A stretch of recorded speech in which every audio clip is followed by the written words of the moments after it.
Olá pessoal, tudo bem? Vamos dar continuidade à nossa aula aí. Hoje a gente vai classificar os carbonos, né? A gente vai falar um pouco da classificação dos carbonos, falar um pouco aí dessa classificação de acordo com o número de átomos de carbonos que estejam ligados dentro do carbono. Vamos classificá-las em átomo de carbono primário, átomo de carbono secundário e átomo de carbono terciário e quaternário, beleza?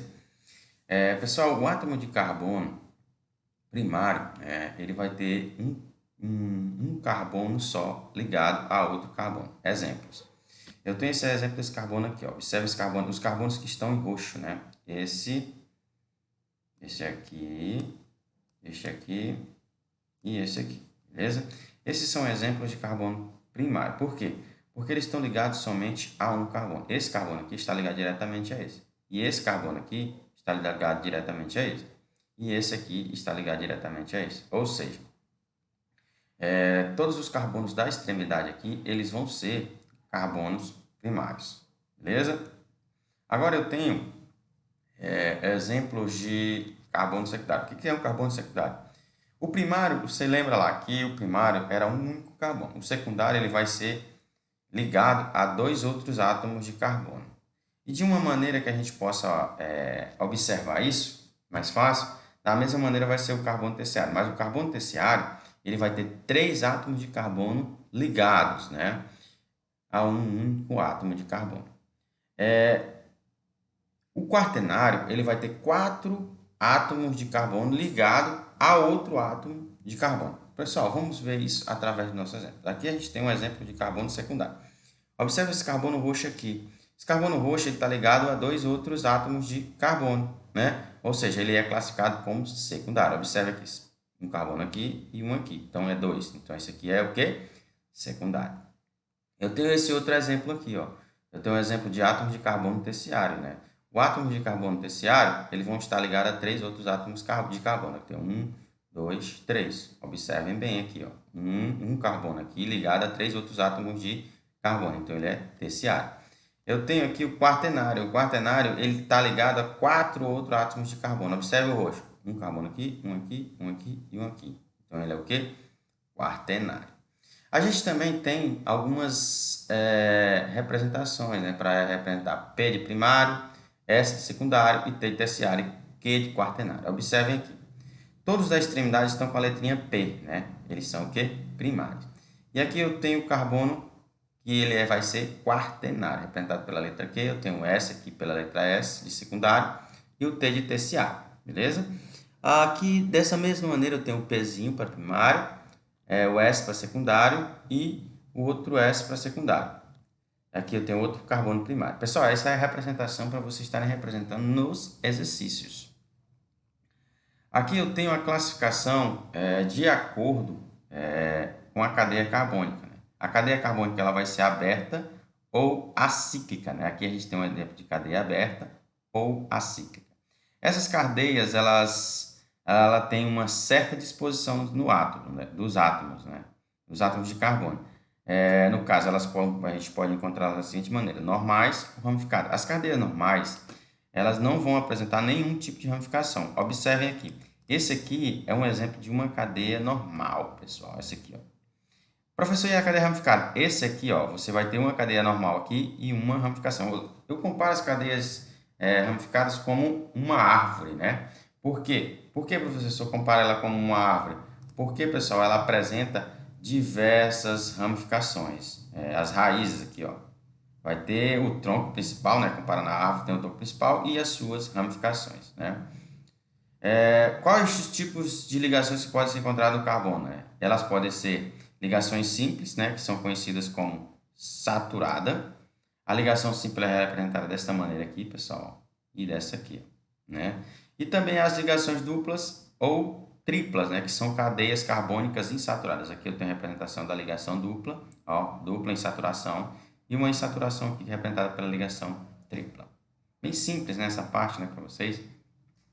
Eu também vou ter as cadeias cíclicas, né, pessoal? Que é onde a gente já... uma cadeia cíclica muito conhecida é o benzeno, né? Que é um dos compostos aromáticos mais simples e um dos mais importantes, né? Onde ele possui a sua fórmula molecular C6H6, né? Essa fórmula, ela é uma fórmula que indica que se trata de um composto insaturado, né? A estrutura da molécula do benzeno permaneceu desconhecida há muitos anos depois da sua descoberta da sua fórmula molecular, né? E aí, pessoal, a gente tem aqui a fórmula cíclica, né, do benzeno, né, que foi proposta por Kekulé em 1865, e ele propôs que a substância ela seria cíclica, né, com seis carbonos com ligações simples e duplas alternadas entre si, né, formando um ciclo. Antigamente admitia-se que o benzeno ele poderia estar em equilíbrio, mas atualmente a gente sabe que isso não é a representação certa para as estruturas do benzeno, ou seja, elas não estão em equilíbrio, ou seja, não ocorrem. Isso não ocorre porque há uma deslocalização dos elétrons aqui dentro da cadeia carbônica, né?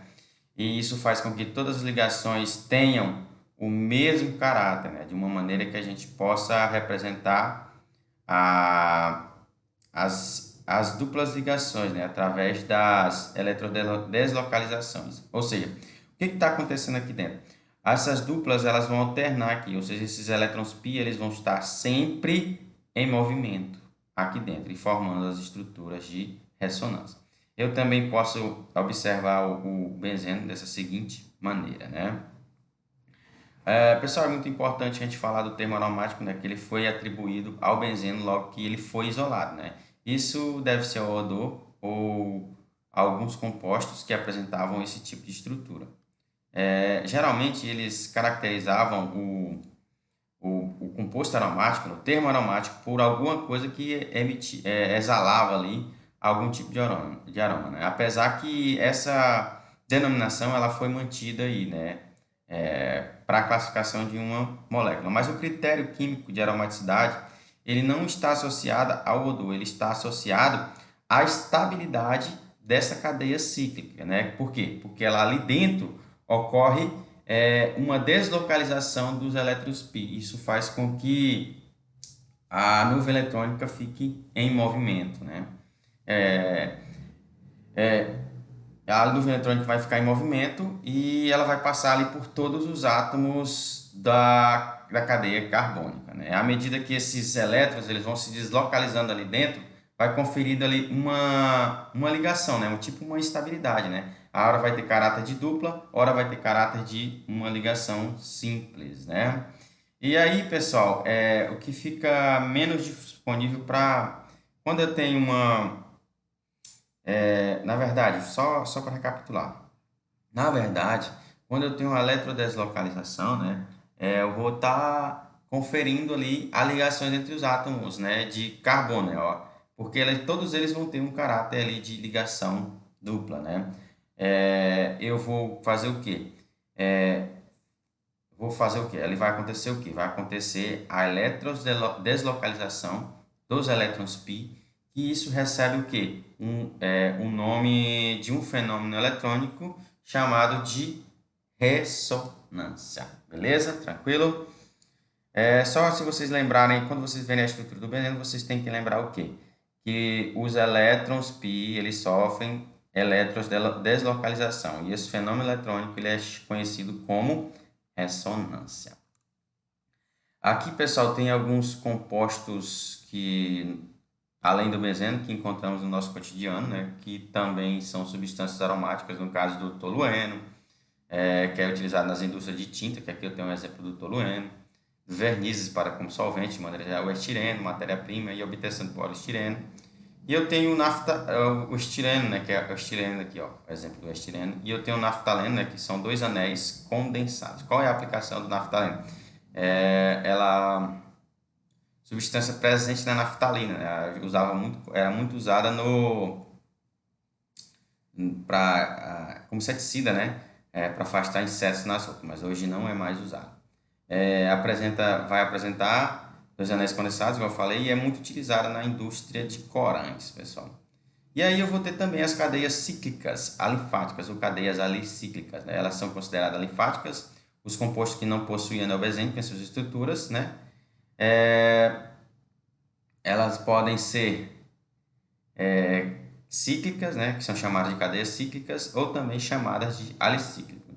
Essas cadeias elas podem ser classificadas de acordo com as cadeias normais, né, porque elas podem, na verdade, cadeia aberta, né, elas vão ser normais, ramificadas, saturadas ou insaturadas. Aqui eu tenho um exemplo de uma cadeia normal saturada, aqui eu tenho uma cadeia ramificada saturada e aqui eu tenho uma cadeia normal insaturada. E aqui eu tenho um exemplo de heterogêneo e homogêneo, né? Toda vez que vocês lembrarem de homogêneo, é igual, né? Por exemplo, essa cadeia normal saturada aqui, ela é homogênea. E aqui eu vou ter exemplos de cadeias heterogêneas, né? Toda vez que eu tenho uma cadeia heterogênea, eu vou ter um heteroátomo nela aqui, ó. Observa aqui o heteroátomo, eu tenho um heteroátomo aqui, um heteroátomo aqui. Então, eu estou falando aqui para vocês que essas cadeias, elas são heterogêneas. Pessoal, vamos ficando por aqui. Tem um exercício aí para vocês responderem. Na nossa próxima aula, nós vamos falar sobre propriedades físicas. Na verdade, vamos falar logo, né? Aproveitar o tempo. Pessoal, eu quero falar o seguinte para vocês, de uma maneira bem rápida. Alguns compostos orgânicos, eles têm características muito peculiares, né? E aí, temos aí um grande número de substâncias orgânicas que são classificadas de acordo com suas funções orgânicas. Dentro das funções orgânicas, a gente tem os hidrocarbonetos e temos as funções oxigenadas e as funções nitrogenadas, né? Os hidrocarbonetos são alcano, alceno e alcino. As oxigenadas são o álcool, o aldeído, a acetona, o ácido carboxílico, o éter, o éster, a amina e amida, beleza? As funções, a amina e a amida são funções nitrogenadas. Compostos oxigenados são aldeído, álcool, cetona, ácido carboxílico, éter e éster. Acompanhe aí nossas aulas pelo livro, pessoal. Valeu, obrigado.